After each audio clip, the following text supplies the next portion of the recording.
Olá, bom dia. Está no ar o programa A Notícia de Frente. Hoje, segunda-feira, dia 26. E como toda segunda, a gente tem entrevista especial. E hoje o nosso convidado é o presidente da Assembleia Legislativa de Mato Grosso, Eduardo Botelho. Tudo bem, presidente? Bom dia, seja bem-vindo. Bom dia, Nayara. Bom dia, Lúcio. Bom dia, Antero. Bom dia, Mato Grosso, todos os matogrossenses. Bom dia, Lúcio. Bom dia, Nayara. Bom dia, Antero. Bom dia, presidente. Bom dia você que nos honra aí com a sua companhia. Bom dia, Antero. Bom dia, Nayara. Bom dia, Lúcio. Bom dia, presidente Botelho. Bom dia ao telespectador e telespectadora. Presidente, eu queria começar falando sobre o DEM e as eleições de 2020.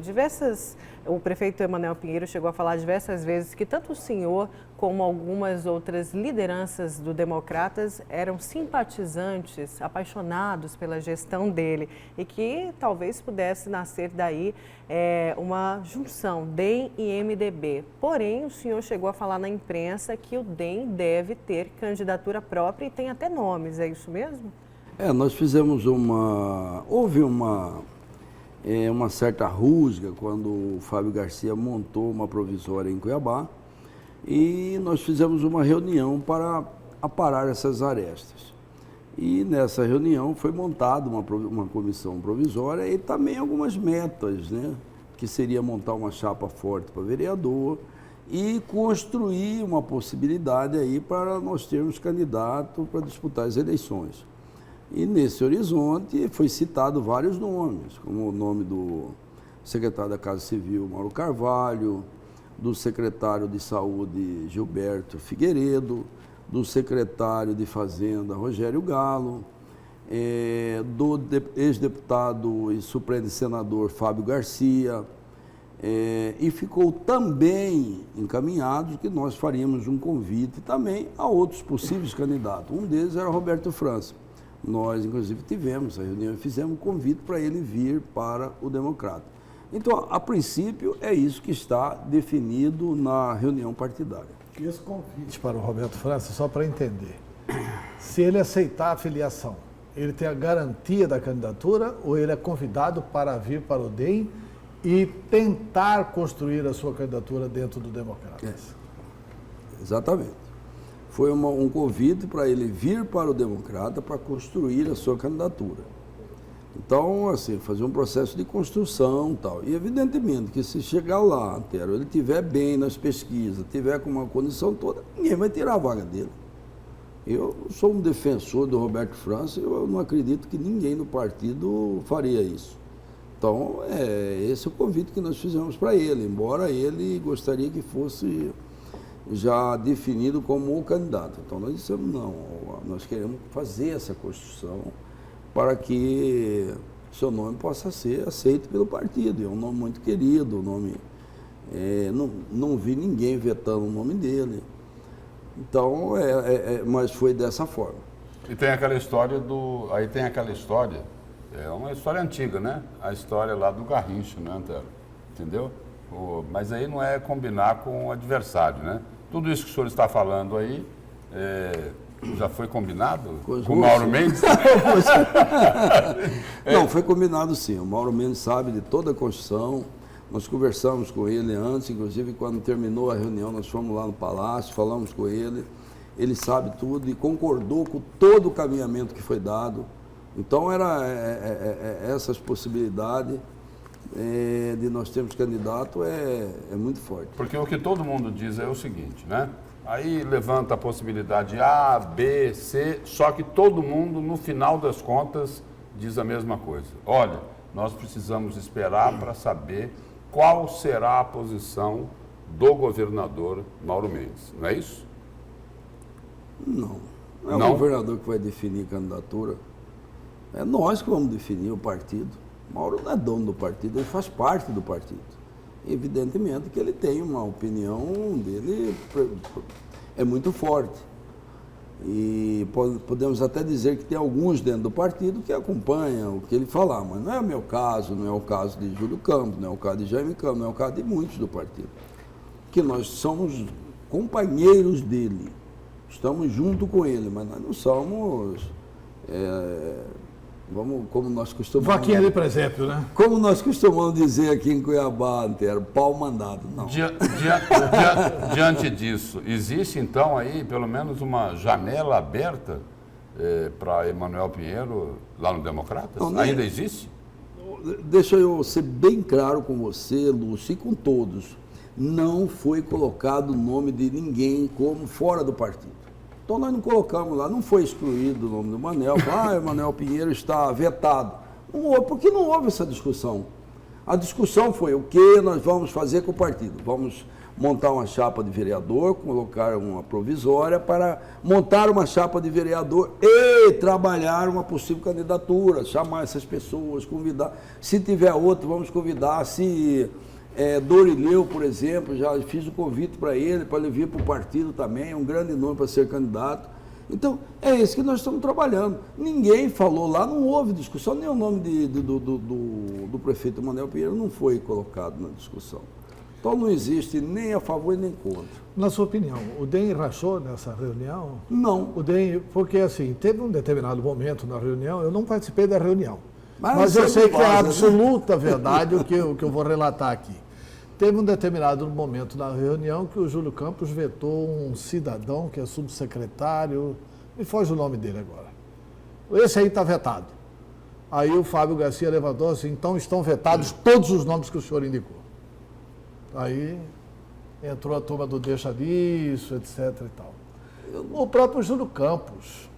Eu não vi esse momento. O senhor não estava na reunião? Eu estava, eu fui na minha sala. Mas se eu vou ser bem honesto para você, eu não vi essa conversa. Eu vi que teve uma conversazinha sobre um subsecretário. Aliás, é o Alan Porto. Alan Porto, exatamente. Assim, sobre uma coisa. Eu vi que teve uma discussão isso. Mas eu não entendi dessa forma assim, também não. Eu entendi que houve o Júlio Campos reclamando, gostaria que tirasse ele, alguma coisa assim. Mas não lembro de ter chegado nesse ponto, não. Acho que não teve isso. Depois dessa conversa, dessa reunião, para consumo externo, né? Olha, foi tudo apaziguado, já resolveram tudo. Aí, como o senhor é muito próximo deles, né? Principalmente de Jaime Campos e de Júlio Campos, apesar do que foi dito publicamente, eles ficaram satisfeitos com o resultado dessa reunião, dessa composição, ou ainda ficou ali alguma questãozinha para ser superada? O que eu vou dizer para você? Eu não sou tão próximo assim de Jaime Campos. Sou amigo dele e tal, mas eu não tenho essa convivência diária com ele e tal. No dia, demonstrou confiança, demonstrou que estava tudo bem. Inclusive, eu falei, tá bom assim, senador, tá ótimo. Ex-governador Júlio Campos, ficou de bom tamanho, ficou ótimo. Então, para mim, acabou ali. Eu acho que ali era o momento de falar. Para mim, a maior prova que o DEM está rachado, continua rachado, é que o Júlio Campos continua dando entrevistas. Eu li agora, final de semana, entrevista do Júlio Campos, num dos sites aqui da capital, onde ele dizia o seguinte: olha, ficou o seguinte, nós ficamos com tantos nomes. O grupo do Mauro Mendes ficou com tantos nomes. E aí mais Botelho, mais não sei o quê, então ficou bem equilibrado. Então o Júlio Campos está estabelecendo nós e eles dentro do DEM.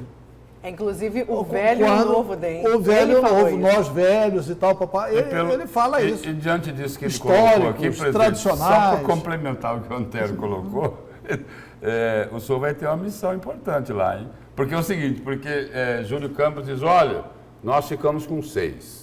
O grupo de Mauro Mendes ficou com 6. E Eduardo Botelho ficou com 3. Foi isso.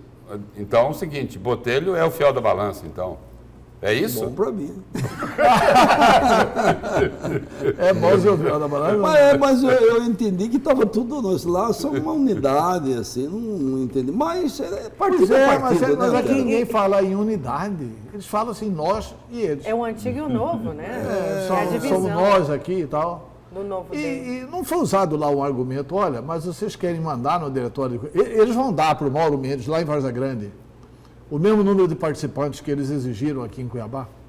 Boa pergunta, nós não falamos sobre Várzea Grande, mas é possível também, eu acredito. Mas não foi discutido, mesmo porque o grupo do Mauro não quer nem interferir lá.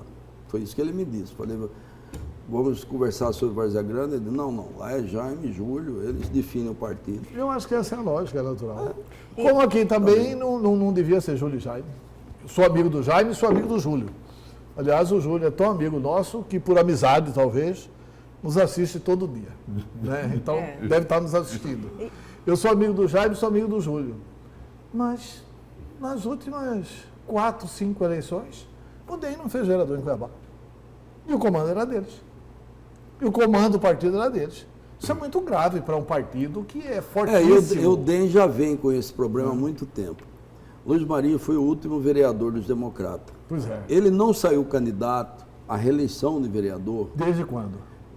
Nem lembro aqui, mas depois ele foi. Mas já ele tem ficou 4 2 anos eleições, deputado, tem mais ou menos isso. Aí o que aconteceu? Que ele não saiu candidato a vereador. Por que não saiu? Porque o DEM não tinha chapa. Pois é.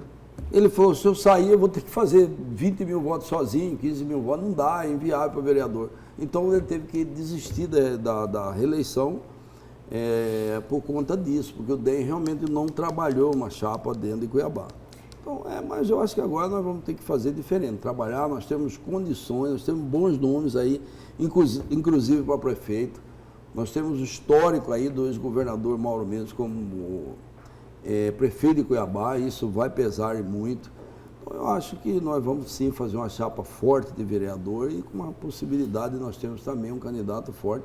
E quem sabe seja Dorileu Leal, Roberto França, Rogério Galo. Presidente. Ou quem sabe um nome novo aí que venha, né, Antero? Ainda falando desse desentendimento interno, dessa possível rusga, como o senhor mesmo citou, que possa ter ficado, Júlio, ao ser questionado numa entrevista, inclusive à Rádio Vila Real, ao ser questionado sobre o trabalho que vem sendo feito pelo presidente do DEM aqui em Mato Grosso, Fábio Garcia, ele disse que hoje o presidente não está tão atuante porque vem cuidando aí de problemas familiares. E hoje Júlio que vem fazendo esse trabalho, principalmente no interior do estado.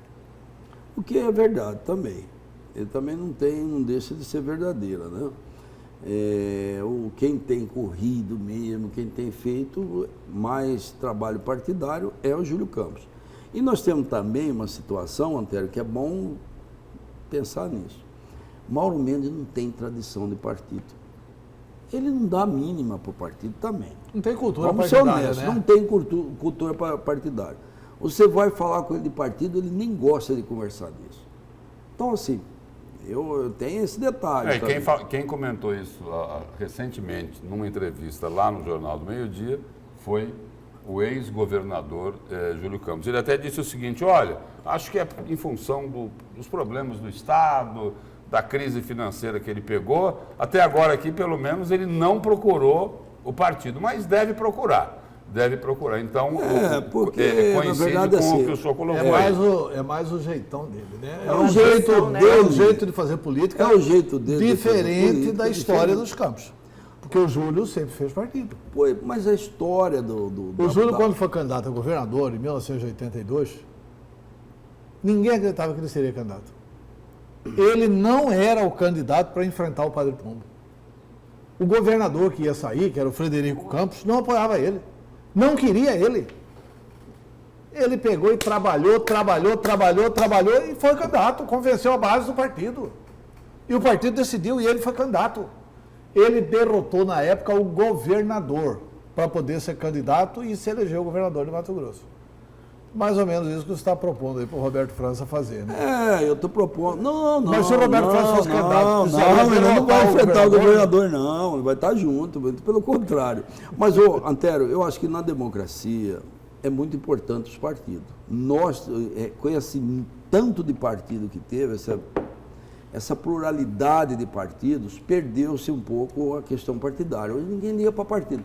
Mas o ideal seria que tivesse menos partido e que tivesse essa tradição aí que sempre fez parte da democracia. É assim nos Estados Unidos, era assim aqui com a UDN, com qualquer outro que tinha, eu sei que é PSD mais, e PTB. PSD, PTB. Então, isso é importante. Eu sou mais velho, né? Muito obrigado.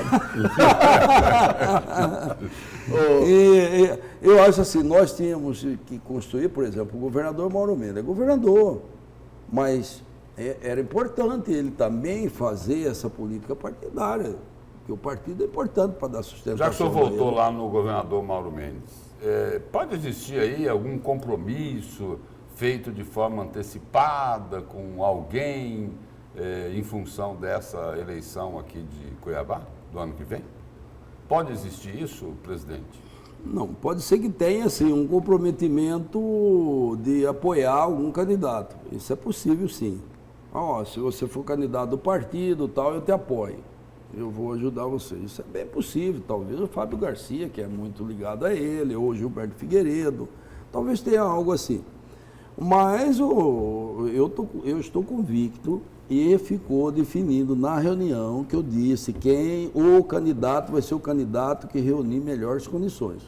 Nós não vamos empurrar ninguém goela abaixo. Que agregar o partido, se não agregar quer a maioria do partido. Se nós não estamos dando o direito de Roberto França entrar e ser já o candidato nato, por que nós vamos dar para outro que tiver menor condições do que ele? Não, senhor, isso eu não vou aceitar, viu? Se nós vamos trabalhar para ser, então que entre no partido e faça a condição. Aí tudo bem, beleza, chegou lá, aí eu estou em condições, trabalhei, beleza, vamos ser o candidato. Com quantas pessoas ficou a comissão provisória do DEM? E se vai eleger o diretório antes da convenção? Não. Essa comissão vai eleger o diretório ou essa comissão vai escolher o candidato? Provavelmente. Essa comissão vai escolher o candidato? Provavelmente. Provavelmente não vai se fazer eleição. Então vai levar um parigato bom lá. Vai. Então essa confusão vai se estender pelo tempo, né? Vai levando aí. O senhor falou ainda há pouco tempo o seguinte, que a gente tem que unir, tem que ficar menos partidos, e parece que o pessoal lá de cima pensa a mesma coisa. O deputado Rodrigo Maia tem se reunido com o João Dória e tem se reunido também com o PSD.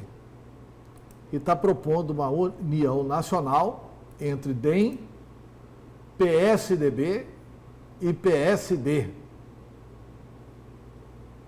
Eu acho interessante. Interessante. E aqui, como é que ficaríamos? Aí ficaria mais fácil, porque aí pode pôr o Wilson como líder do Mauro Mendes e tal. Não, é lógico que quando você faz essa junção, sempre tem problemas regionais. Isso vai ter, sempre teve, vai ter. Quando você apoia um candidato aqui, tem município que tem problema. Quantas vezes você viu isso, Santero? Você não lembra da união de Júlio com Bezerra, juntou os dois, mas aí as bases não juntavam. Então isso faz parte mesmo, não tem jeito. Se fizer essa junção nacional, que eu acho importante diminuir esse tanto de partido, mas vai ter por um determinado... portanto, teria... Fazendo lá, fica mais fácil fazer aqui. Mais fácil fazer aqui. E durante o tempo vai ter, sim, esses problemas que depois vai se ajeitando. Quem não se gostar vai saindo, vai mudando para o outro, mas vai se adequando. Essa é a questão aqui de Cuiabá, né? O senhor diz aí que o partido vai discutir, né? Que a maioria do partido que vai acabar decidindo quem poderá ser o candidato dos democratas no ano que vem. Isso. Vamos atravessar a ponte agora. Lá não tem tanta discussão. O que eu queria saber é o seguinte, já está quase em vias de ser nomeado pelo grupo do DEM quem será o escolhido para disputar a sucessão de Lucimar Campos? Lá a disputa é menor, né? Menor, mesmo porque não tem tantos nomes, né? Deve ficar lá entre o secretário Breno, entre o secretário, talvez, o Luiz Celso, e o vice-prefeito, Azama,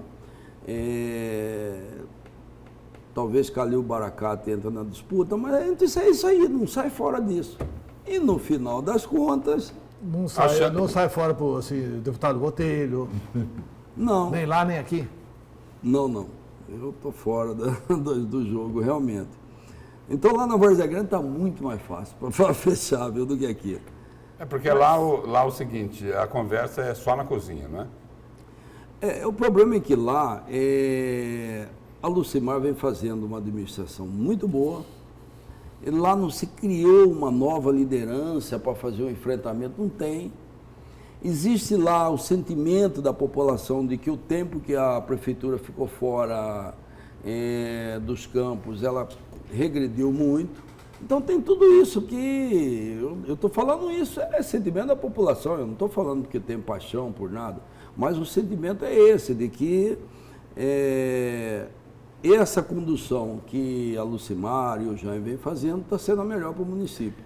Então, provavelmente, onde ela colocar a mão vai ser o candidato mais forte e muito difícil perder. Nesse momento, quem estaria assim, em condições melhores aí de ser o escolhido seria o vice, José Razão? Eu acho que ele leva uma certa vantagem. Por que ele leva uma certa vantagem? Porque ele é de uma região que engloba um grande número de eleitores, que é a região do Cristo Rei, e ele também tem o meio empresarial, ele é vice-prefeito, está participando de todas as ações, pode fazer uma composição aí depois colocando a vice para um que seja mais popular do outro lado, que pega mais aquela região do Mapim, dali para frente, que seria o Chico Curvo, talvez, um nome muito bom. Então eu acho que fecharia, talvez feche dessa forma. Mas se for por esse critério que o senhor está falando em Cuiabá, o Chico Curvo largaria em vantagem lá para ser o candidato a prefeito. Né? O Chico Mas Curvo... ele não é do Democrata. Ah, ele não é democrata? Não. Então a condição para ser prefeito lá tem que ser do democrata. Nós estamos falando do candidato do partido. Não, e do grupo político do Jaime Campos. Do grupo, do partido. Ele apoia o Jaime Campos lá, não apoia a Lucimar. Apoia a Lucimar, apoia porque o Jaime Campos. a Lucimar vem fazendo um mandato espetacular. Espetacular. Mas ela realmente não assim, cuidou da sucessão até agora, né? Não Ela cuidou da cidade. Cuidou da cidade, veio fazendo está tendo um isso, mandato bem avaliado. Mas é ela, Antero, que vai cuidar da sucessão? É o partido, né? Não. É o partido. O partido não cuidou da sucessão. Jaime, mas Júlio, porque Botelho, não apareceu é essa isso? liderança, Antero? Lá não tem dentro do partido. Quem tem dentro do DEM lá, assim, com o nome fora? Não tem. Esse é o problema. Muito, falou, o senhor Então, já a eleição descartou. lá vai ser difícil, apesar de toda a força do Lucimar. Pois é. É verdade, é assim, a vida é assim. Se for a Lucimar, liquidation. Se ela pudesse ser candidata de novo, ela ganharia a eleição, até viajando, tirando férias, tirando licença. Ela ganharia a eleição porque o povo reconheceria o extraordinário mandato que ela faz. Mas ela, sem poder ser candidato, não pode indicar um Campos, por causa da lei eleitoral. Não pode. O Júlio, por exemplo, Não pode. não pode ser candidato. O filho do Júlio não pode ser candidato. Não. O filho da dona Lucimar não pode ser candidato. Quer dizer, os campos estão fora da disputa em Várzea Grande. E não tem uma revelação que tenha se consolidado. Eduardo Botelho não quer ser candidato. Eduardo Botelho não quer. Não seria, nesse caso, soldado do partido. Dá um tempo para o Azam entrar na prefeitura e põe ele como candidato. Ele vai ficar só 4 anos, depois a Lucimar volta lá na frente. Daqui 4 anos, está arranjado as coisas. Bom, Então o seu candidato, o Impector lá é o Azama, né? não, mas parece que essa já é a escolha do grupo. Me parece que essa que é o que essa está é a escolha mais, do grupo. Mais consolidado. Tanto é que o presidente Eduardo Botelho concordou de que ele é o nome mais cotado até o momento, já está dando aqui a sugestão de como se encaminhar a sucessão, com o José pular fora desse Razama barco. assumindo por algum tempo o Para dar lugar de visibilidade Lucimar aí, Campos. Mas Parece que já está tudo... Já bateram o martelo, Antero. O senhor disse que descarta Cuiabá, descarta Várzea Grande. Isso porque já pensaria numa vaga no TCE? Não, eu não sei o que tem nesse TCE que todo mundo fala. A gente queria saber também. Eu preciso saber. Eu já não ouvi, sei, mas eu já ela ouvi, gosta, ela gosta, hein? o que eu ouvi dizer... Eu não sinto essa atração nenhuma pelo TCE. Presidente, o que eu ouvi dizer... Pureza, eu não tenho essa não vejo assim. Presidente, nada o que eu sempre ouvi dizer é que o seguinte, que lá é um paraíso. Que não precisa Olha, você chegar ao Você céu precisa na morrer, terra. né? Não precisa morrer para chegar ao céu. Eu não sei, porque eu, se fosse promotor, eu não queria deixar de ser promotor para ser conselheiro. Se eu fosse juiz, eu também não queria deixar de ser juiz para ser conselheiro. Mas o senhor é deputado. Quer deixar de ser deputado? Não, eu no momento não tenho essa pretensão nenhuma. Não tenho. Esse no momento é muito significativo. E essa... Agora, e essa... Porque a vida da gente muda, Antero. Muda. Você muda todos os Mas dias. a verdade tem momentos. Né? Tem momentos. De repente, daqui 4, 5 anos, não sei, tudo é possível, mas no momento não. Agora, só para entender, o senhor diz, olha, não é minha intenção no momento. Não tem essa paixão toda para ir para o Tribunal de Contas. Aí, só para a gente poder entender melhor isso daí, por que é tão insistente essa conversa nos bastidores políticos, presidente? Tem alguém estimulando isso? Sem o senhor concordar com isso? Evidentemente que, lógico, tem um monte de gente lá que quer que eu saia. Isso faz parte.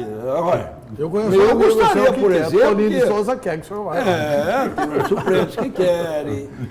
Eu, por exemplo, gostaria que Mauro Mendes e o vice-governador renunciassem os dois para me assumir. Eu gostaria também, não tem? Agora o senhor falou que tem gente que quer. Lá na Assembleia, sem ser suplente, tem gente querendo que o senhor vá para o tribunal? Você acha que o vice-presidente não quer? Ora, gente, vamos ser lógicos, não vamos ficar enganando ninguém. Claro, até eu, se fosse vice, falava, sai, vai para mim subir seu lugar. Ué, pode fazer abaixo-assinado lá, né? É possível também. Mas na eleição passada, que foi o Guilherme Maluf, já teve um abaixo-assinado para o senhor? Teve. Eu tive apoio de todos os deputados, todos tiveram apoio, todos me apoiaram, inclusive o Guilherme Maluf. Chegou para mim dizendo, olha, você é unanimidade e eu desisto para apoiar você. Eu não quero ir para o tribunal, cara, obrigado. Mas então, assim, pode ter de novo, e eu continuo com a mesma posição. Não tenho essa vontade. Eu quero voltar a falar sobre as eleições e falar aqui de Cuiabá. O senhor falava, em um certo momento das suas respostas, que o fato da gestão Mauro Mendes à frente da Prefeitura de Cuiabá vai ser muito levada em conta. Agora, eu queria tocar no desgaste com o funcionalismo público, principalmente da educação, aqui mesmo, aqui na capital. Isso foi conversado, vai ser trabalhado para que esse desgaste, porque não só o desgaste com o funcionalismo público, mas também tem outros projetos polêmicos que causam esse desgaste com o funcionário público. Não tem. Lógico que tem alguma parcela que ainda não entendeu o trabalho que está sendo feito. Mas na hora que começar a entender, não adianta, gente, todo mundo está vendo. Você acha que o professor é bobo, ele não está vendo que o Estado não tem como pagar agora? Ele sabe disso. E sabe que o trabalho que está sendo feito aqui é para que possa garantir para ele um futuro melhor, que o Estado tenha condições de, primeiro, pagar em dias e depois dar os direitos deles que está na lei. Então, eu acho que a grande maioria está entendendo isso. Por que a greve dos professores não teve apoio, não foi para frente? Você acha que foi por quê, Antero? Porque não tem apoio. Se tivesse apoio popular, se tivesse apoio de toda a categoria, ninguém segurava. Não tinha causa, né? Se o Estado estivesse maquiando números, se tivesse maquiando, não foi por quê? Porque está tendo uma clareza, porque está sendo colocado bem todos os números para todos verem, para o sindicato, para todo mundo, não está se escondendo nada, todo mês faz um relatório, para onde que o dinheiro foi, para onde o que foi pago. Então não tem, é um jogo muito aberto que o governador Mauro Mendes está fazendo. Quando o governador entrou, Lúcio, eu falei para ele, ano passado eu conversei com ele, depois das eleições, governador, se você fizer o dever de casa, agir em todas as pontas para resolver o problema do Estado, você conta comigo. Se for só para aumentar imposto, não conta comigo.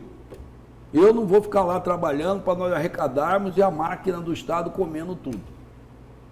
Então nós temos que agir como, se você está com problema, agir nas duas pontas. Você tem que segurar a despesa e aumentar a receita. Se você está devendo até as calças, o que você vai fazer, Lúcio?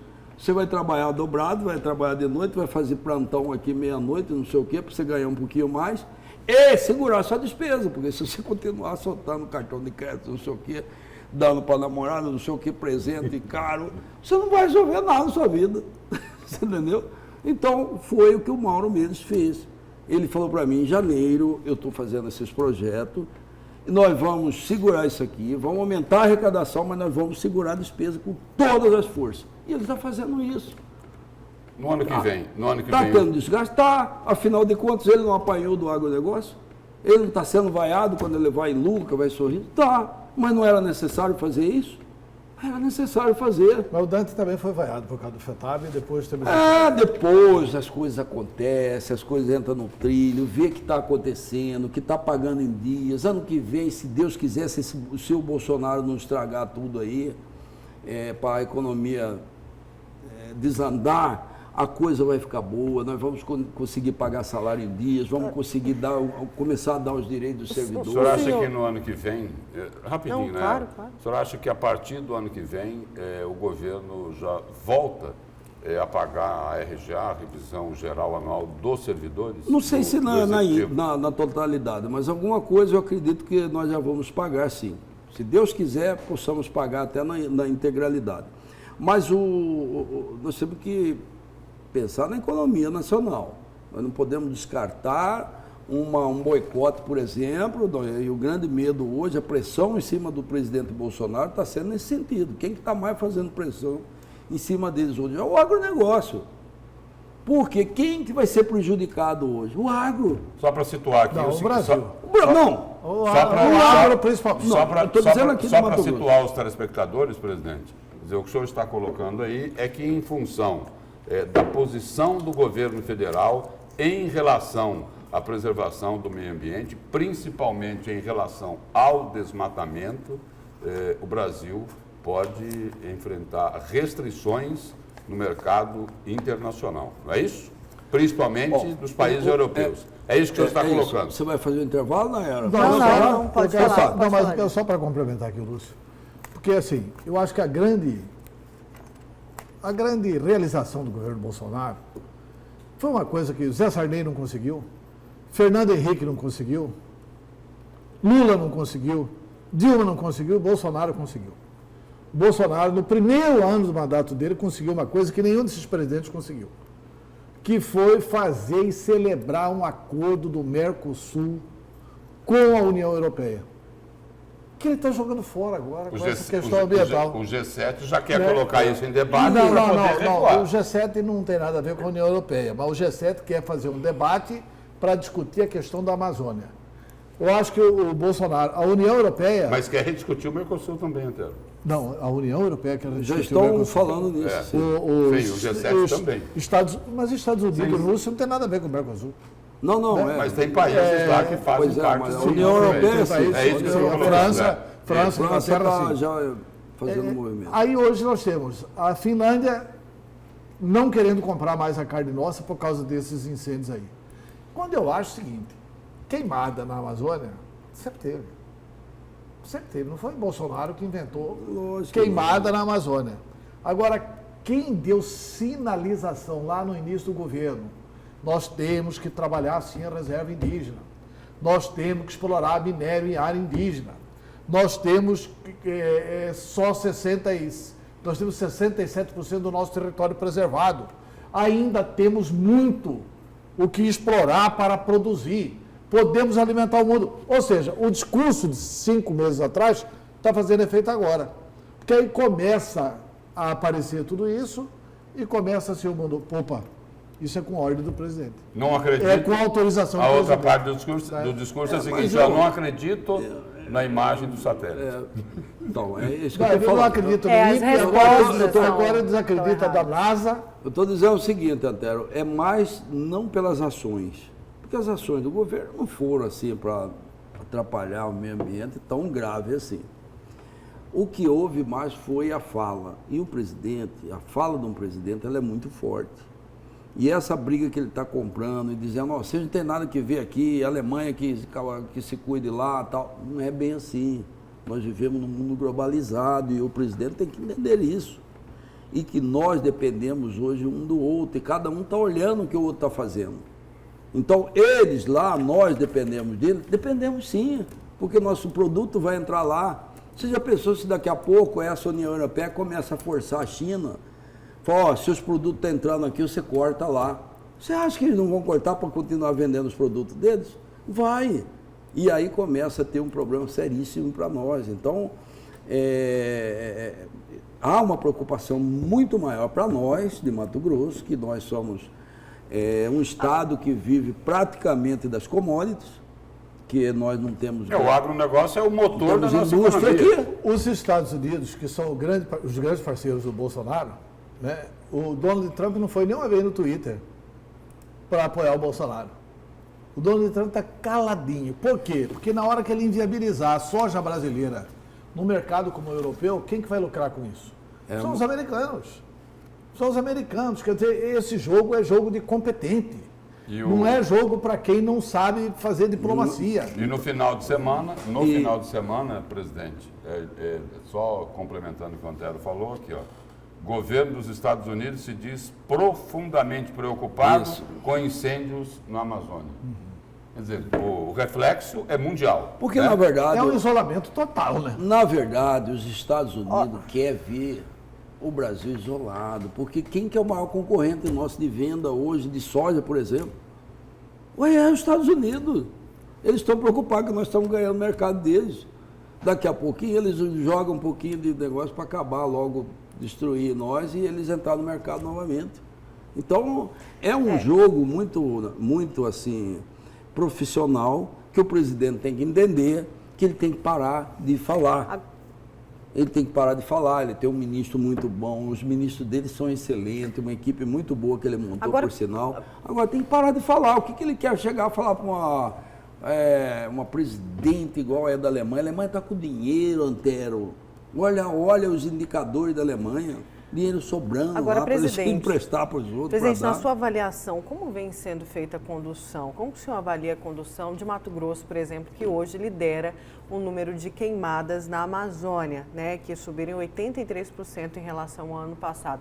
Qual que é a sua avaliação da condução de toda essa crise por parte do governador Mauro Mendes? E tem uma crítica também de Bolsonaro em relação aos governadores da Amazônia. Sim. Que diz o seguinte, olha, os governadores não estão fazendo a tarefa que eles deveriam estar cumprindo. E Mauro Mendes criticou aquela fala de Jair Bolsonaro falando das ONGs, né, que as ONGs estariam colocando fogo aí nas propriedades.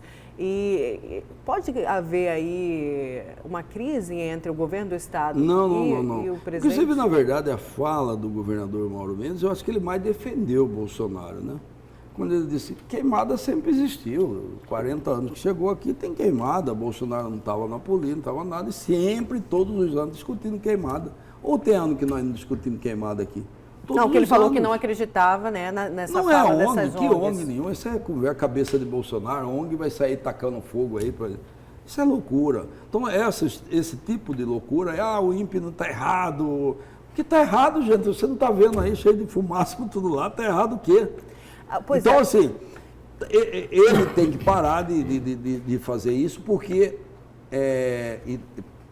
a conversa nossa foi o seguinte... Mas e a política ambiental? A conversa nossa foi o seguinte, que o que ele fizer lá pode influenciar em muito a economia de Mato Grosso e influenciar o resultado que o governo do Estado vai ter aqui para poder atender os servidores. E a condução do governo do Estado?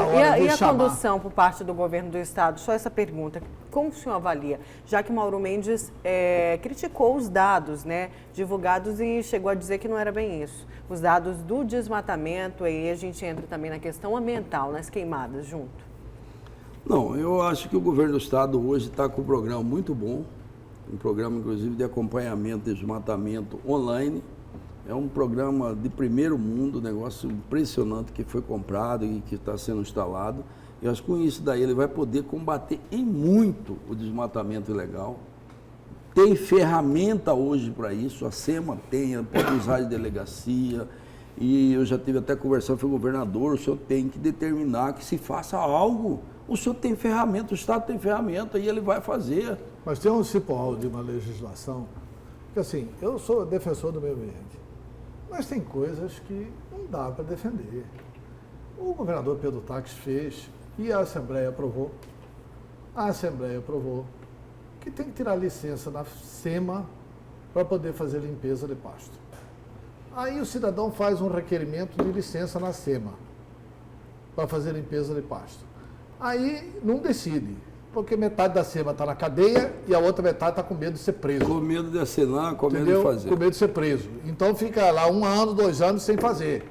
E com isso o mato vai crescendo. E não pode fazer limpeza de pasto.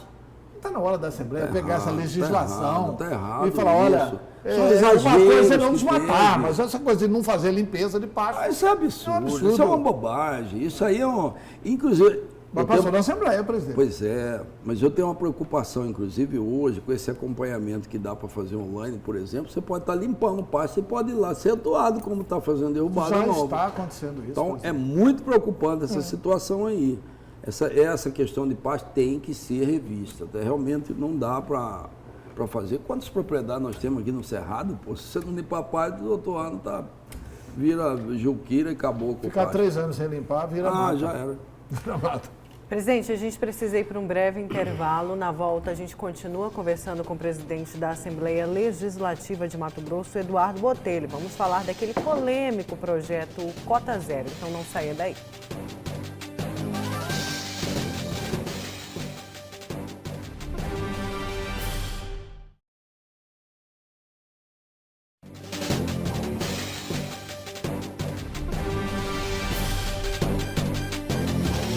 Voltamos com a segunda parte do programa Notícia de Frente. Hoje especial, nossa entrevista é com o presidente da Assembleia Legislativa de Mato Grosso, Eduardo Botelho. Presidente, como eu falei antes do intervalo, a gente vai falar agora daquele polêmico projeto Cota Zero. E a população quer entender esse projeto, que é do governo do estado e que proíbe a pesca por 5 anos nos rios de Mato Grosso, a amadora e a profissional também? A gente Não precisa proíbe entender. a pesca, calma Então aí. tá. Então vamos entender esse projeto, porque o senhor, inclusive, promoveu audiência pública para debater em Santo Antônio, não foi esse projeto? Sim. Olha, esse projeto, ele realmente é muito polêmico.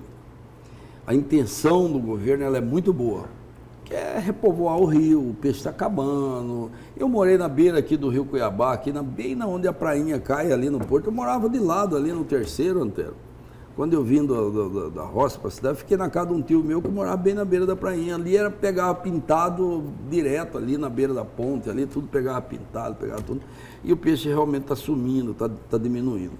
Então a intenção do governo, ela é boa. Mas eu acho que nós precisamos estudar melhor. Primeiro, o que nós vamos fazer com os pescadores, gente? Isso é uma profissão histórica aqui em Mato Grosso. Os profissionais. Os verdadeiramente profissionais. Os verdadeiros. Aí, né?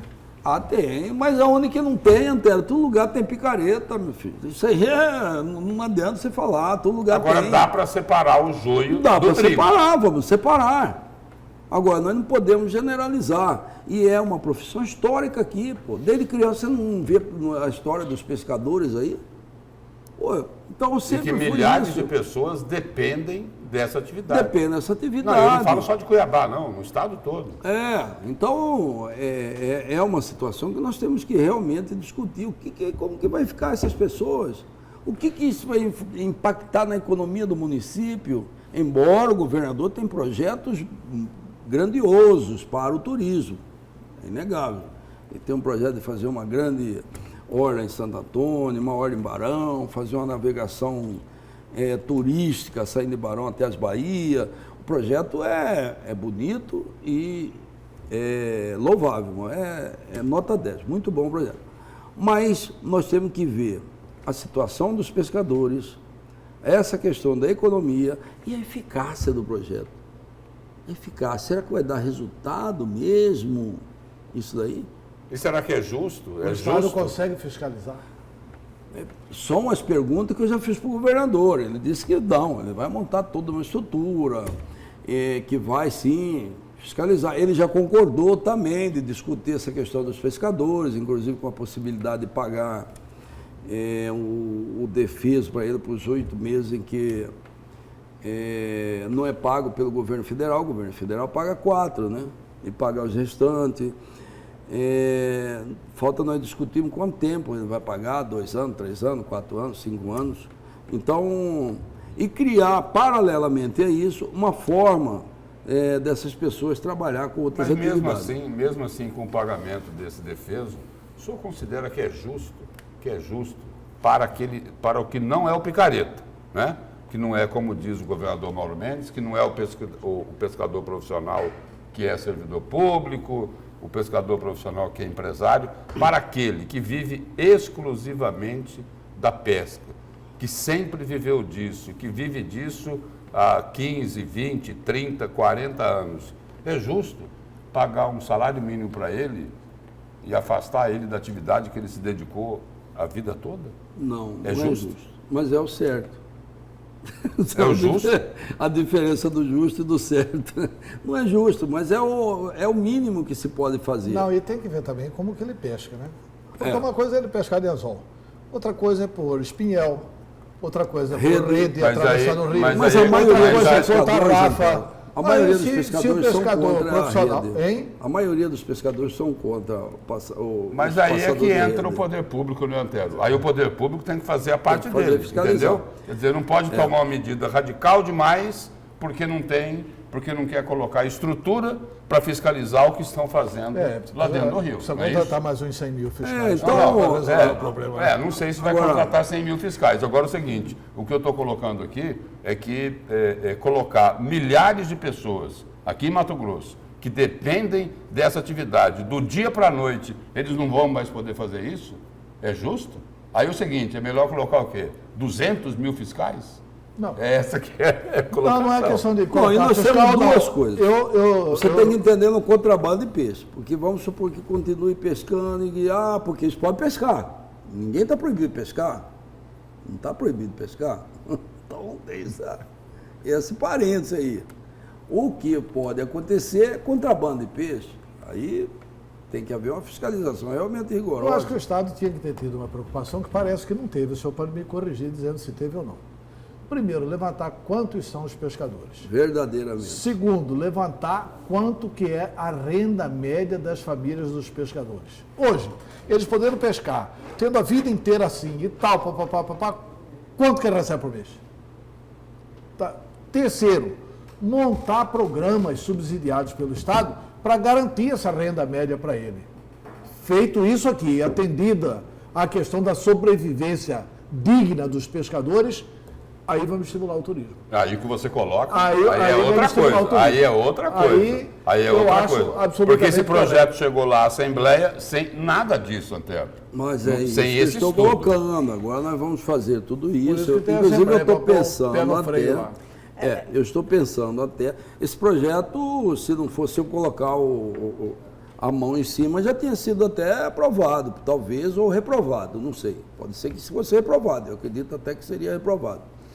Mas eu resolvi dar um tempo nele, porque nós estávamos discutindo aquele programa muito polêmico dos incentivos, e agora nós começamos a discutir, mas com calma ainda. Eu pretendo ainda criar uma comissão aqui de deputados para que eles possam, inclusive, visitar os outros estados que fizeram, o estado de Goiás, o estado de Campo Grande, para ver onde que foi os pontos positivos dele, onde que foi o negativo, o que que deu certo, o que que não deu. Está dando certo ou não está dando certo? Era isso que eu ia perguntar. Quando o governo apresentou esse projeto, tem um estudo aí anexado junto com esse projeto, um estudo que realmente, efetivamente, mostra que essa reprodução pode sim aumentar, o número de peixes daqui a 5 anos. Foi feito todo esse estudo, e o senhor se refere também a outras cidades que o Cota Zero foi implementado, como o Mato Grosso do Sul, Goiás. Tem esse grande estudo, até mesmo para apresentar para as comunidades? Não, dentro da Assembleia não chegou. Não vou dizer que não tem, mas não apareceu ainda. Mas o que acontece? O peixe realmente está diminuindo. E na última audiência pública que eu tive, uma das ribeirinhas disse o seguinte: nós temos que discutir. Porque se não discutirmos, o peixe, nós vamos fazer isso por mal, porque o peixe vai acabar mesmo. Está acabando. Então ela disse isso. Ou nós vamos fazer de uma forma, nós aqui estudada, ou a natureza vai fazer com nós, vai acabar com o peixe. Então nós temos que realmente pensar em todos os aspectos. Agora, tem um outro lado da questão que eu sempre digo, que é o seguinte: eu não sou especialista nessa área, mas a gente é daqui da região, nós somos todos dessa região do Pantanal, então nós entendemos bem, o maior predador do peixe é o jacaré. E o jacaré aumentou demais no Pantanal, e vem aumentando. E quem que é o predador do jacaré? A onça pintada. É muito pouco para comer essa quantidade de jacaré que está aumentando. E eles vêm também fazendo desequilibrando o sistema aí. Então, assim, nós temos que ver tudo isso. Será que nós só diminuindo isso e deixar o jacaré proliferando aí do jeito que está, vai haver esse aumento de peixe, Antero? Talvez um estudo biológico para saber se autoriza ou não a matança do jacaré. Eu sou a favor. Eu acho que tem que fazer Mas isso. aí, baseado na ciência. Né? Não, aí Porque é se for científico, matar claro. jacaré Estudo aí, grande, né? Mas estudo- científico. Tem que ser. Como estudo- fizeram lá no Rio Grande do Sul, lá negócio com porque o javali. eu acho que a gente pode aproveitar essa iniciativa do governador Mauro Mendes e fazer um projetaço para Mato Grosso. Por exemplo, a gente tem que discutir a questão do esgotamento sanitário. Também acaba com o Rio. Maluco. A gente tem que discutir o desmatamento, porque também traz o assoreamento. O grande problema do Rio Cuiabá é o assoreamento do Rio Cuiabá. E de outros rios, é o assoreamento dos outros rios de Mato Grosso. Então, e levantar a situação do cidadão. Quanto é a renda do cidadão? E o Estado tem que investir, não do Estado contratar esse cidadão para receber um dinheiro do Estado, mas investir em política pública. Por exemplo, o Estado fazer banco de fomento, financiar construção de tanques de piscicultura para estes pescadores que não vão mais pescar profissionalmente no rio. Vão poder tirar dali para o seu sustento da sua família. Se isso for feito, você resolve o problema e melhora o turismo. Na minha opinião, aumenta o turismo, sim. Agora, não sei, parece que tem pousadas até que são contrárias também ao projeto. Né? É o que eu estou falando, precisa fazer um estudo muito maior, então ele é um projeto que ainda está... Eu conversei com um biólogo, só para o senhor complementar, com um biólogo que é meu amigo, Chico Peixe, que sempre está aparecendo aí para o Ministério Público.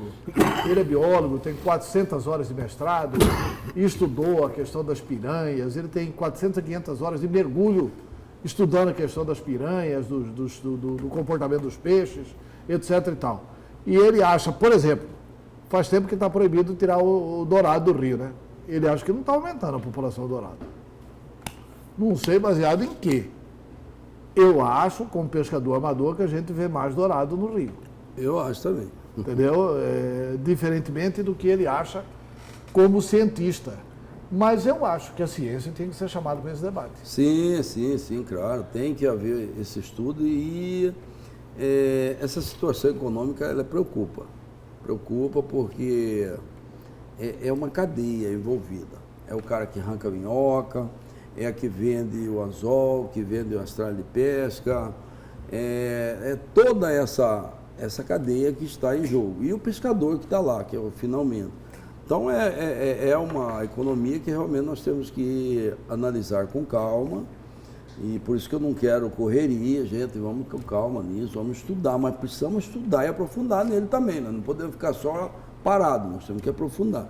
Por isso que eu estou propondo, e eu vou propor essa semana, para nós criarmos uma comissão de deputados, envolver aí o deputado Eliseu Nascimento, que é contra, e envolver alguns deputados que são a favor também, e montar essa comissão para que eles vão nesses estados, ver o que deu certo, o que deu errado, e acompanhem essa situação realmente econômica e proponha um substitutivo. Vou fazer só um pedido para o senhor. Vai lá em Campo Grande, no Mato Grosso do Sul.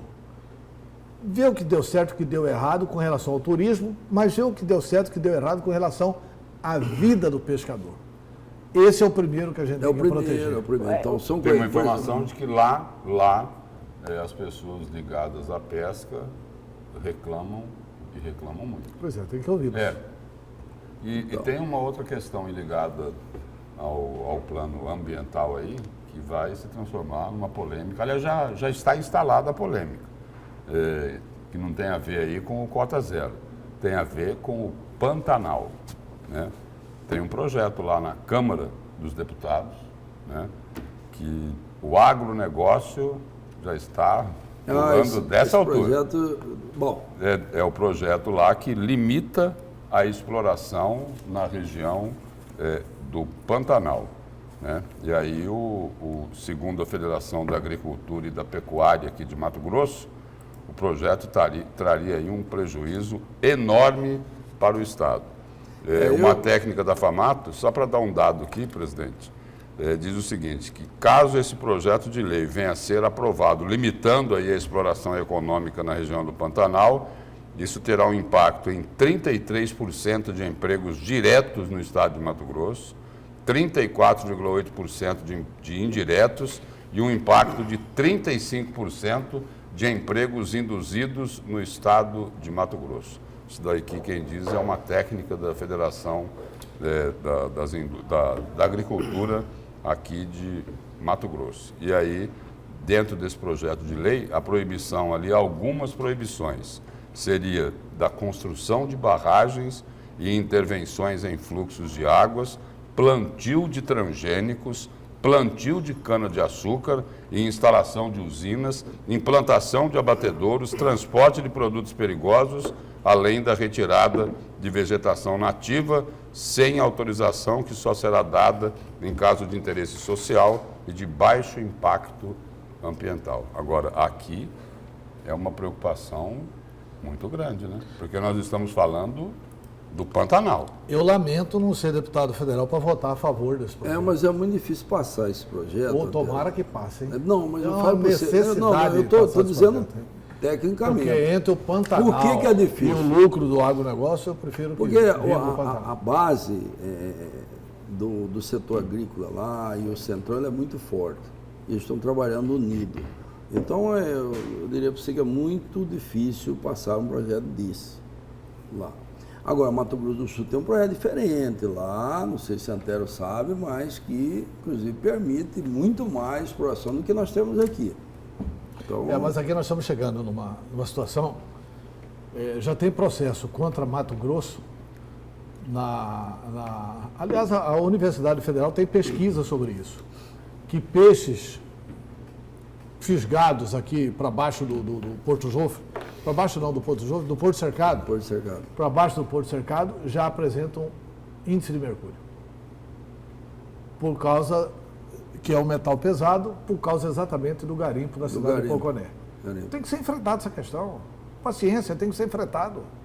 Agora eles descobriram que estão plantando soja aqui na beira do Pantanal. E plantando soja e sem economizar agrotóxico. Isso aí vai destruir o Pantanal. Deus só fez um Pantanal e não vai fazer novamente. Não adianta pedir isso para Deus. Nós é que temos que cuidar. Nós é que temos que cuidar. E a ministra da Agricultura... Então, acho que a gente tem que ganhar dinheiro do Pantanal com turismo. E a ministra da Agricultura, Tereza Cristina, que é lá do Mato Grosso do Sul, a cada dia libera mais agrotóxicos no país. Inclusive, aqueles que são proibidos no resto do mundo. Aqui nas regiões produtoras, o agrotóxico está comprometendo a saúde humana. Em quase 30 municípios. Comprovação científica de um estudo da própria Universidade Federal de Mato Grosso. A saúde e a reprodução humana, né, Lúcio? Inclusive, nesse último processo que nós tivemos aí, dos incentivos, eu acho que um dos itens que nós, a Assembleia Legislativa, errou foi os incentivos no agrotóxico. não incluir a taxação dos agrotóxicos. Infelizmente, nós não conseguimos, bateu na trave. Mas isso pode corrigir, não pode não? Na frente? Mas tem que ser uma iniciativa do governo. E isso daí o governador já garantiu para mim, que não fez porque... iniciativa do governo? Criação de impostos e tal, E ele disse o seguinte, que assim que acabar essa questão do CONFAS, que é um convênio, a justificativa que ele deu foi essa. E acabando isso, que ele também concorda que mandaria.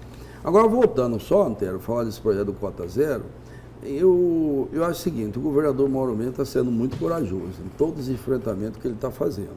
E um deles é esse, embora particularmente, acho que no momento não oportuno. Deveria esperar a situação econômica do Estado melhorar um pouco, para ter condições de pagar esses pescadores, mas é louvável a decisão dele e muito corajosa. Só um parênteses antes de eu concluir. Eu acho que ele foi muito corajoso quando ele fez o ajuste do Estado, mas ele sabia o que estava fazendo. Eu acho que ele foi muito corajoso quando ele mexeu nessa reinstituição dos incentivos fiscais, mas ele sabia o que estava fazendo. Eu acho que ele está sendo muito corajoso nesse projeto aí Ele não sabia que da pesca. Só que eu não sei se ele tem segurança absoluta do que ele está propondo. não e deve... da repercussão Bom, que isso ele pode até pode- dizer Ele que tem não pode segurança, ter- mas pelo que nós estamos ele não pode ter a acompanhando, imagem. ele não tem o quadro e tudo- completo. Eu vou de tudo falar isso para aí. você qual que é a convicção do governador. A convicção dele é que a situação dos municípios vai melhorar, o turismo vai aumentar, as pessoas vão, o dinheiro vai circular mais no município, a condição de vida das pessoas vão ser melhor. Ele tem essa convicção, sim. Essa eu também tenho. Mas e aí, a vida do pescador? Mas Então, aí vai chegar exatamente... O é senhor essa acabou... discussão que nós O vamos senhor- ter que fazer, embora o Estado não está em condições tão boas financeiras, mas tem que, se Presidente, quer o senhor- aprovar o projeto, vai ter que Presidente, entrar. Não tem presidente, como é o que o senhor largar essa acabou de falar aí. O senhor diz o seguinte, que ele confia que a situação dos municípios vai melhorar, o turismo vai ser incrementado, então o cota zero é uma questão de time, então. Está fora do time. Podia esperar um pouquinho para que essa discussão entrasse na pauta, não é mas isso? E até mesmo ter feito todos os estudos, a questão dos É que desmatamentos, tudo também, antes. você tem que entender o seguinte, o governador Mauro Mendes, ele está com aquele pensamento seguinte, tudo que ele quer, desculpa, que tenha um resultado até o final do mandato, ele tem que começar agora. E para que isso possa ter, ele apresentar algum resultado no final do mandato, que é a melhoria em Santo Antônio, melhoria em Barão e tal, ele teria que começar agora. Então esse é o pensamento dele. Então não dá para esperar, porque aí eu vou terminar o mandato, eu vou terminar com ele pelo meio do caminho, não deu resultado nenhum ainda. Então essa é a condição que ele me explicou, por que ele colocou esse projeto agora. Eu posso só fazer uma pergunta aqui? Eu posso voltar um pouquinho na eleição? Claro. Quem que é mais político, assim? Mauro Carvalho ou Gilberto Figueiredo? Porque dos três nomes mais ligados ao governador Mauro Mendes, Fábio Garcia é o mais político deles todos. É Eu o mais excluí o político. Fábio Garcia da pergunta. Mas o Mauro Carvalho e o Gilberto Figueiredo, quem que é o mais político? Mauro Carvalho, Mauro Carvalho. com certeza. Então, Eu tem muita gente estimulando a tinha- filiação dele ao DEM. né? Eu tinha muita, assim, preocupação com o Mauro Carvalho na Casa Civil, achava que ele não ia, mas ele tem demonstrado muita habilidade, muito jogo de cintura, muita disposição de atender, de conversar com os companheiros. Às vezes não resolve, mas pelo menos ele está atendendo, está resolvendo, está ali. Ele é resiliente em, às vezes, uma crítica, não sei o que, ele passar por cima e tocar o barco para frente. Então, eu acho que ele tem, sim, condições políticas a mais, talvez, do que o Gilberto. O Gilberto é um nome mais técnico, talvez seria até um nome melhor para ganhar, não vou dizer que não seria, porque a população hoje quer ver também resultado, e nós não podemos negar isso, mas, politicamente, o Mauro Carvalho, ele trabalha melhor. E o Gilberto Figueiredo, por ser mais técnico, ele deixaria, assim, a classe política com o pé atrás, é isso?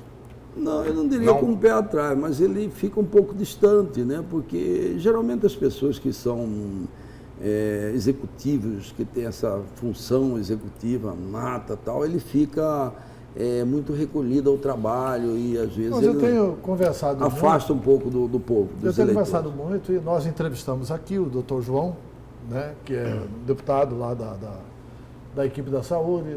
Já tive a oportunidade de entrevistar na rádio o deputado Paulo Araújo, o próprio opositor Lúdio Cabral, os deputados da Comissão de Saúde da Assembleia, que por sinal tem funcionado bem, tem dado Excelente um resultado excelente para a Assembleia, para o povo. para o governo E também, até para o ajudar governo. Eles têm elogiado muito essa relação respeitosa com o Gilberto Figueiredo. Não, eu também tenho essa visão dele, não tenho nada a reclamar, mas muitos deputados reclamam sim. Existe lá dentro da Assembleia uma reclamação grande. Tem que dizer isso, e é bem claro. Tinha que fazer um pouquinho mais de política, então. É bom para Mas alertar o DEM, também é né? complicado, quando você passa a fazer política, eu, por exemplo, que sou o presidente da Assembleia, o que acontece? Eu quase não faço política. Porque Calcula se fizesse. os cálculos se fizeram. Mas eu faço política mais num nível diferenciado, que é eu conversar com o deputado, com o secretário. Mas o pessoal mesmo que vota em mim reclama muito. Porque eu não estou lá, não tenho condições de estar presente. Então tem todas essas reclamações. E talvez seja isso que acontece com o Gilberto também. ele fica muito concentrado nos trabalhos da saúde, que é muito, e é toda hora, né, Antero? E pegou uma abacaxi que deixaram aí, vamos ser honestos, ficou uma bomba aí dentro da saúde, a gente sabia disso, não tem ninguém não dizer que não sabia, todo mundo sabia do problema que estava aí. Então ele está concentrado para resolver, ou se não resolver, pelo menos amenizar o sofrimento das pessoas e da população, pelo menos com um gerenciamento melhor do que tem. Isso ele tem feito muito bem. Só para sintetizar, eu confio muito na sinceridade do senhor. O senhor diria que hoje Mauro Carvalho está na frente do Gilberto Figueiredo para ser o candidato do DEM? Se fosse só os dois ali, resumiu dos dois. Mas escolha de quem? Você quer perguntar a minha? A minha eu falo para você, eu votaria Mauro no Carvalho em primeiro e Gilberto em segundo. Tá certo. É isso. Presidente, a gente agradece muito a sua vinda aqui, as suas explicações no A Notícia de Frente. Obrigada. Obrigado, uma boa semana aí a todos, com muita felicidade, Deus no coração e abençoando nós todos. Obrigado, Antero, obrigado, Lúcio, obrigado, Nayara. Obrigada, gente, que conversou com o presidente da Assembleia Legislativa de Mato Grosso, Eduardo Botelho. A gente vai para um breve intervalo, na volta vamos continuar com a Notícia de Frente, então não saia daí.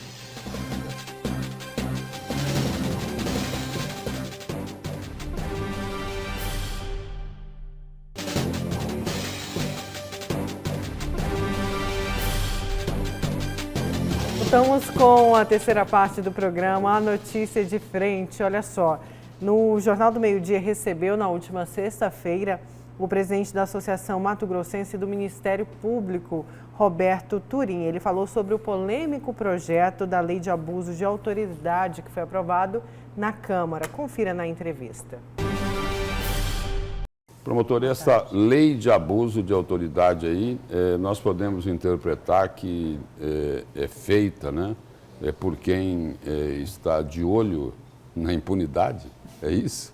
Bom. Ou seja, o que ao invés de punir os ladrões do dinheiro público, os integrantes de facções criminosas, querem deixar os investigadores, juízes, promotores e delegados numa situação complicada. Isso. A gente vem dizendo que nós queremos um país onde o criminoso, o corrupto, tenha medo da autoridade.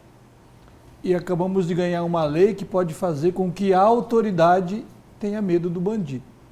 É aquela chamada inversão de valores, né? Então a gente está buscando esclarecer à sociedade, de maneira geral, a todas as pessoas, alguns pontos em específico. Eu gostaria que o senhor desse um exemplo prático em relação ao Ministério Público. Exato. Algo ali que é uma preocupação muito grande do Ministério Público. Vamos lá. Então, o primeiro ponto que a gente quer colocar para a sociedade de maneira geral é o seguinte: nenhuma autoridade, num regime democrático, no Estado de Direito, é contra a punição de abusos. Não, nós somos totalmente favoráveis que qualquer abuso de poder, abuso de autoridade seja punido, e exemplarmente punido. Até porque quem detém autoridade tem uma responsabilidade, uma obrigação maior de cumprir as leis, de obedecer às regras, né? É igual a todo mundo, mas tem uma responsabilidade social maior em obedecer às regras. De dar o exemplo. O policial, o promotor, o juiz, que eventualmente abusarem do seu poder, tem que ser punidos. Mas isso já existe hoje. Já existe. Nós temos uma lei que é lá de 64 que pune abuso de autoridade. O que acontece? Justamente por ser uma lei antiga, ela precisava sim de uma atualização legislativa. A ideia seria melhorar aquela lei, né, para abranger todos os casos da modernidade, do dia a dia atual. O Congresso acabou por aprovar uma lei que, se você analisar friamente, ela consegue ser pior do que a lei antiga. Em vez de melhorar, piorou. Como é que piorou? Veja bem, nós temos determinadas situações, por essa lei recentemente aprovada, que você abre a possibilidade de se punir o exercício natural da função. Como é que eu digo isso? Olha, se o promotor de justiça hoje recebe uma denúncia anônima, e nós recebemos muitas, né? Nós temos disque denúncia, ouvidoria, vários canais em que você abre a possibilidade do cidadão fazer denúncias. E muitas vezes essas denúncias são feitas de forma anônima. E o promotor resolve, então recebe uma denúncia lá, por exemplo, olha, o servidor público X do município tal está enriquecendo demais, ele está comprando muitos bens, está ostentando carros, uma riqueza que o salário dele não dá. Olha, isso pode ser verdade, pode não ser verdade. O que o Ministério Público deve fazer nessas situações? Abrir um procedimento para investigar. A lei vem e diz o seguinte: você abrir procedimento civil ou criminal sem justa causa é abuso de autoridade. Aí está o ponto, inclusive, inclusive, isso. E se nesse caso do exemplo que eu dei, eu tivesse aberto a investigação?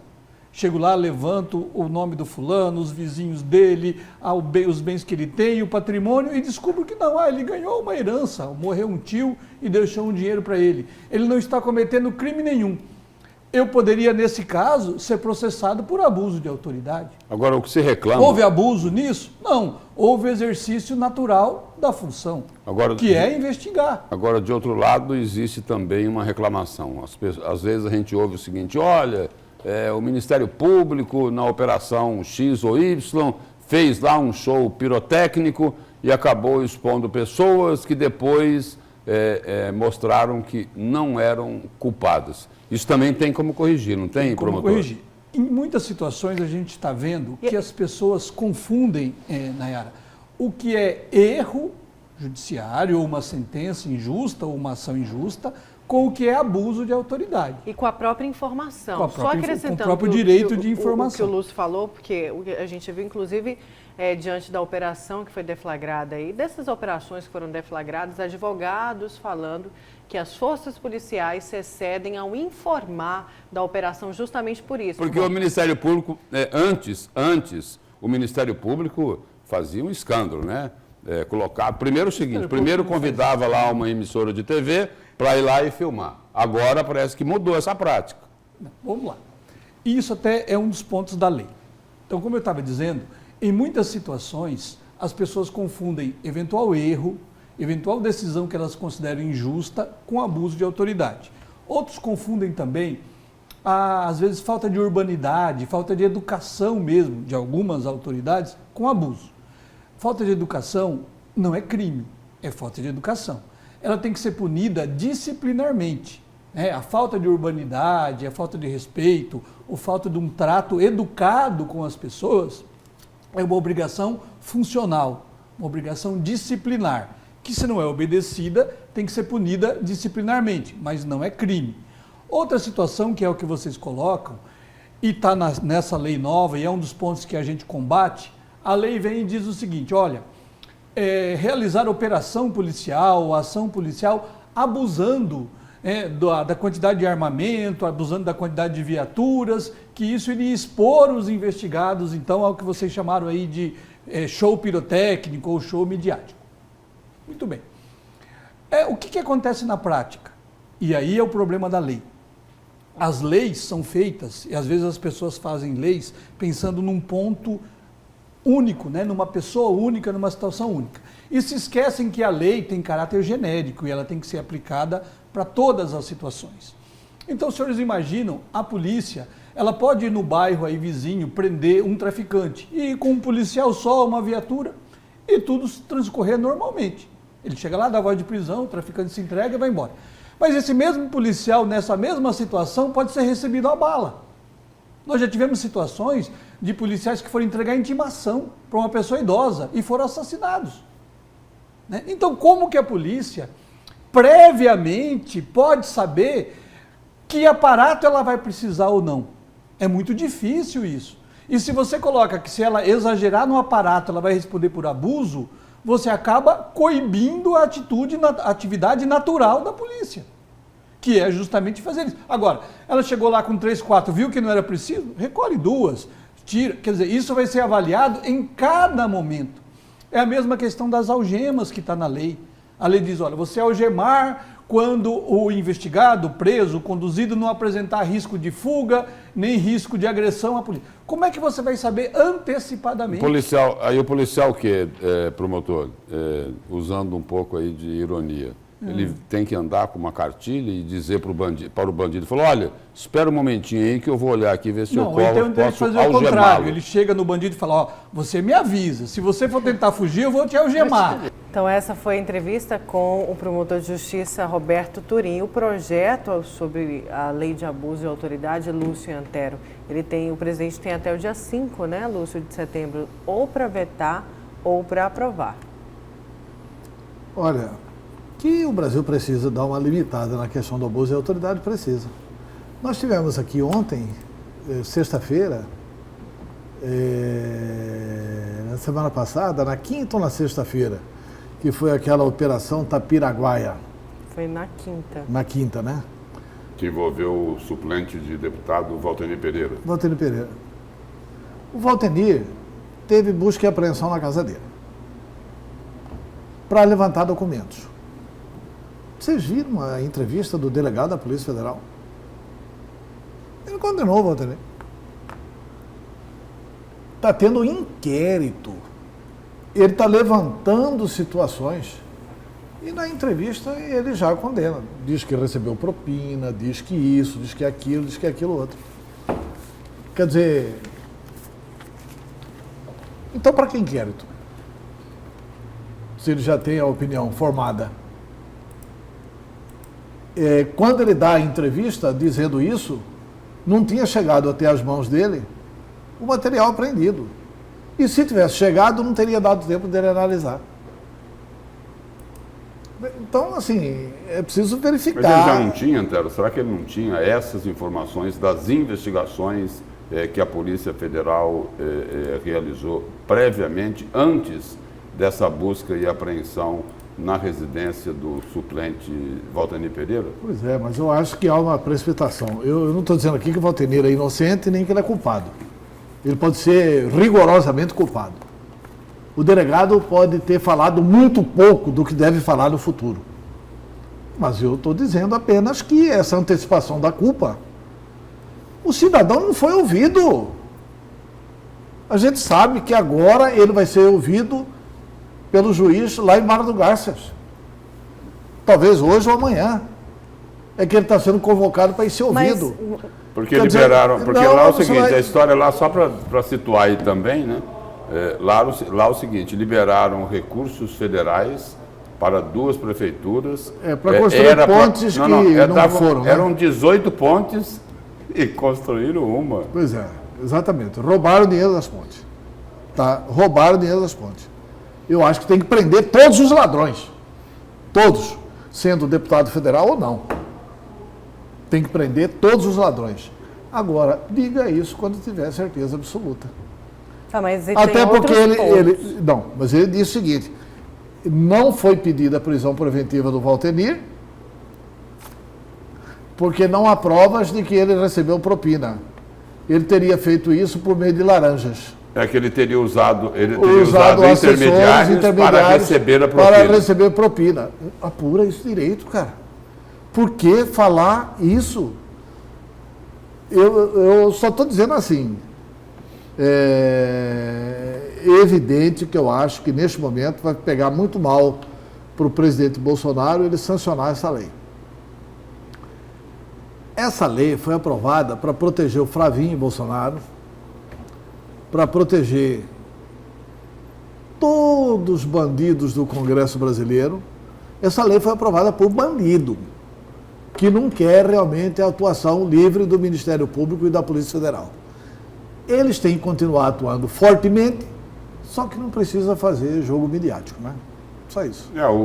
Foi aprovado assim, por uma declaração do promotor Roberto Turim, foi aprovada a toque de caixa, porque o promotor Roberto Turim chegou a dizer nessa entrevista ao Jornal do Meio-Dia na última sexta-feira que esta lei de abuso de autoridade, ele até estranhou que ela está muito mal redigida.